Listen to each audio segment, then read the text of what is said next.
The Arctic tundra was a frozen wasteland, where the wind howled like a mournful cry and the snow fell in relentless sheets. In the midst of this icy expanse, a young polar bear cub struggled to keep up with its mother. The pair had been separated from their pack during a violent blizzard, and now the cub was alone, its tiny body shivering against the biting cold. The cub's white fur was matted with snow, and its paws were raw from trudging through the icy terrain. It let out a weak whimper, its breath forming tiny clouds in the frigid air. The cub's mother was nowhere to be seen, lost in the storm. The little bear was starving, exhausted, and on the verge of collapse. As the hours passed, the cub's condition worsened. Frostbite began to creep into its paws, and its movements grew sluggish. The blizzard showed no signs of letting up, and the cub's chances of survival dwindled with each passing moment. It stumbled into a shallow crevasse, its tiny body sinking into the snow. The cub's eyes fluttered shut as it lay there, too weak to move. Just when all hope seemed lost, a faint sound broke through the storm, a distant hum that grew louder and louder. A rescue team,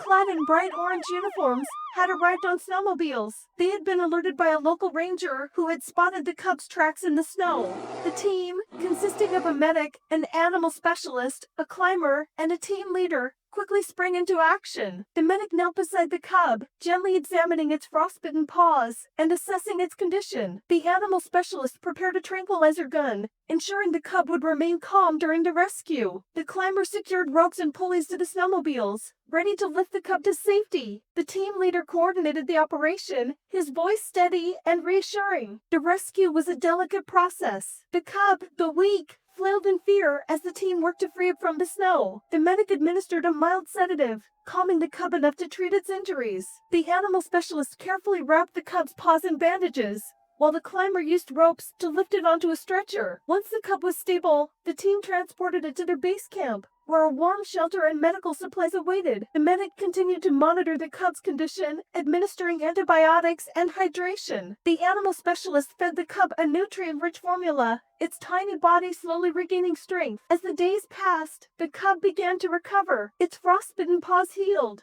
and its energy returned. The team watched with pride as the cub took its first steps, its playful nature shining through. The climber even fashioned a small toy out of rope, which the cub batted around with delight. The moment of release was bittersweet. The team loaded the cub onto a snowmobile and drove to a remote area of the tundra where polar bears were known to roam. As they set the cub down, it hesitated for a moment, its eyes locking with those of its rescuers. Then, with a soft grunt, it bounded off into the snow, its tiny figure disappearing into the vast white landscape. The team stood in silence, their hearts full. They had given the cub a second chance at life, a chance to grow and thrive in the wild. As they turned to leave, a distant roar echoed across the tundra, a mother polar bear calling for her lost cub. The team smiled, knowing their mission was complete.